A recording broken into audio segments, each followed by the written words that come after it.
I received this product at no charge in exchange for my honest review. Today we have a shotgun microphone to review today from Polsen Audio.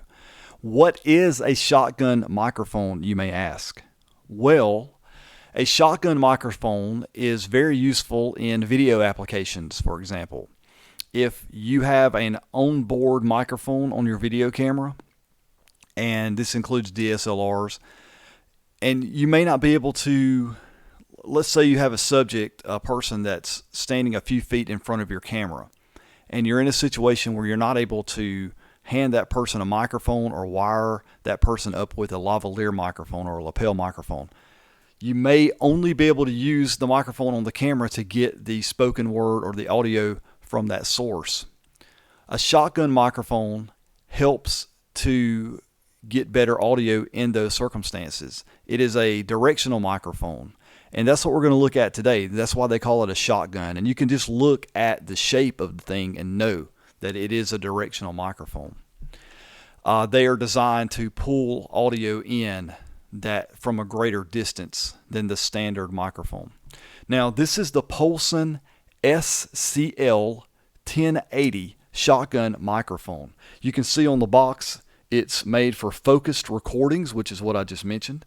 Versatile mounting options, which I'll show you in a moment. It also has a selectable polar pattern, and that's going to come in useful, and I'm going to demonstrate that as well. Comes with a couple of cables, and let's take a look at what it does come with in the box. It's got a handheld boom mount. All right, this is a really high quality accessory. You can actually, it's got a grip, a finger grip there. You can hold it in your hand, or it's threaded with a metallic threading base, so you can put it on a stand, or you can actually put it on a boom arm. You've seen in the movies, you know, where these guys are making films, and there'll be a sound guy, and they'll have a boom arm with the mic hanging down.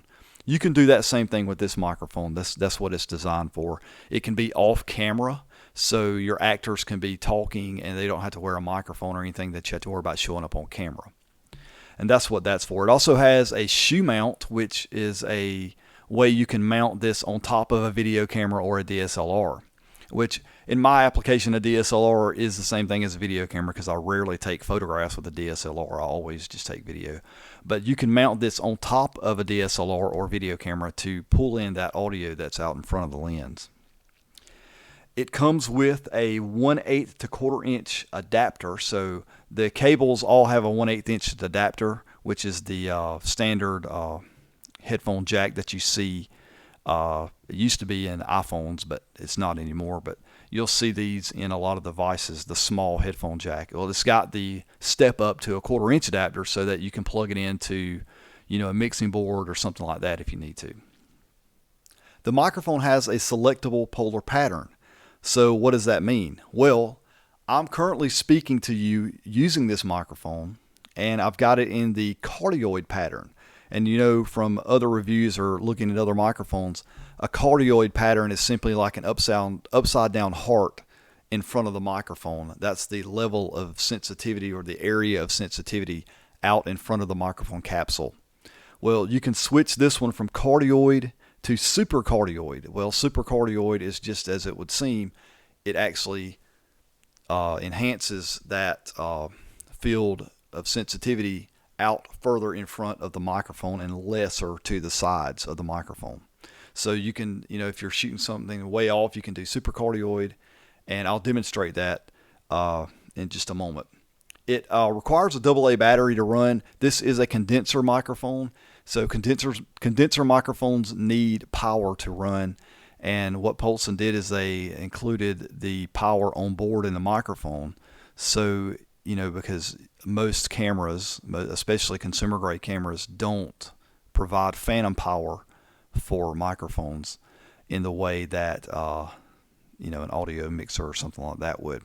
So to get power to the mic, they just have a AA battery slot. So you just stick a AA battery in there and you're good to go. The cables are very nice. It comes with a 1 to 5 foot spiral cable, so it's contracted at 1 foot, and then you can stretch it all the way out to 5 feet. And then it also has a 25 foot long straight cable, and that would be if you're going to connect it to a boom arm and you need that extra cable length, or if you're going to have the microphone remote somewhere out of the shot, something like that. The cables are really nice because they have a locking mechanism where when you plug it into the back of the microphone, it's got a screw cap that goes over the plug. And this prevents it from pulling out if you were to stretch the cable out, the spiral cable or something like that. It also comes with one of my favorite accessories for microphones, and that's a foam windscreen. I'm actually using that windscreen right now as I do the voiceover for this video. I went ahead and put it on there. I'm not even going to try to demonstrate it without the windscreen. I'm a firm believer in windscreens because they help in microphone technique, and they also help reduce plosives and sibilants. So I'll do a plosive test right now with this windscreen. Peter Piper picked a peck of pickled peppers. Peter Piper picked a peck of pickled peppers. I don't hear any plosives in the earphones that I'm using to monitor this recording. And I'll tell you my signal chain really quick. I've got this microphone mounted on a table stand using the boom arm mount, and then I've got it going into a Zoom H4n Pro handy recorder. So that's my signal chain. I've got the audio level set at 40% on the Zoom recorder. I'll be quiet and let you hear the room noise. I'm not going to do any post-processing to this audio. Normally I would take noise reduction, take it down a level and compression and all that stuff. I'm not going to do anything. I want you to hear the microphone as it sounds as I'm recording. It also contains a owner's manual here, and you can take a look inside of it. It's got instructions on how to mount and connect the microphone to a DSLR. Also shows instructions on how to mount to a boom pole and a mic stand, or has demonstrations there. It talks about the different modes, which are the selectable polar patterns, how to use the windscreen. You got to make sure you have the windscreen covering up all of the openings on the side of the microphone. It also goes over the specs, which are pretty interesting.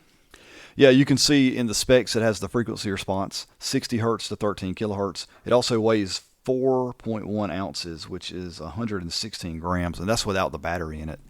So it's got a 1-year limited warranty from Polsen as well. Okay, so right now I'm using this microphone in what I would call a podcast capacity or a voiceover capacity, and it's on the stand. I'm speaking directly into the microphone just like I would any other microphone I have. I'm going to switch now. I'm in the cardioid or the normal mode, which is a cardioid pattern. I'm going to switch now to the super cardioid pattern. I'm not going to adjust any levels on my recorder, so I'm not going to boost the gain at all. I just want you to hear the difference. Okay, I can hear in my ears an increase in the room noise. That means the microphone is increased in sensitivity. I'm still speaking the same distance that I was earlier from the microphone. This is the super cardioid mode from the microphone. Okay, this microphone currently lists at B&H Photo for $59.95. I think for the price point of this microphone and the quality of this microphone and the accessories that you get with this microphone, I think that's an excellent value. I could see tons of different uses for this microphone, with the first being this, voiceover for video. This is doing a great job. I've just got it in cardioid mode, and I think it sounds great, just based on what I'm hearing in my ears for playback here. The super cardioid mode, I think, increases the noise level that can be removed in your edit. However, sometimes you need that if you need to pull in sound, weaker signals from a distance. So I think it's great to have that option. The shotgun mic, by its nature, is going to eliminate sounds from the rear. In fact, let me just turn the microphone around and face it in the opposite direction of which I'm speaking, and you can hear how it cancels out how it cancels out sounds from behind it. Hang on a second. Okay, this is me speaking behind the microphone. It's in the cardioid pattern. You shouldn't be able to hear a whole lot. So I'm going to turn it back around to the side. Okay, this is me speaking into the side of the microphone. Right here, about 8 inches away from the side of the microphone. Let's go back to the front. Okay, I'm back on the front of the microphone. So I could hear that in my earphones. It's very directional, and that's good. That's what you want a lot of times in a microphone. Sometimes you want omnidirectional, sometimes you do want that, but very rarely when you're doing a voiceover or any kind of vocal work do you want omnidirectional. You want to isolate it, especially if you're somebody that doesn't have a studio environment. I don't have a studio environment with treated walls that absorb sound and all that. So I have to use microphones that take all that out for me. And cardioid pattern microphones are the way to go. Super cardioid is even better. So yeah, I think this is a great option for somebody.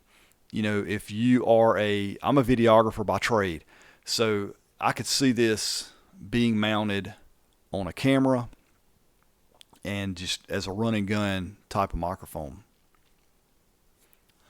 Okay, so I've demonstrated for you how this microphone sounds as an audio recording microphone, as a voiceover microphone. So, but this microphone's really made for DSLR and video as well as portable recorders, which is all field work. So what I'm going to do now is I'm going to mount this microphone on top of my video camera, and I'm going to put it here in my room, and I'm going to just take a moment and speak at different distances from the microphone and let you get a feel for how it picks up audio from different distances away. So let's go ahead and try that now. Okay, this is a simple demonstration of how this microphone would sound if I am directly in front of the camera.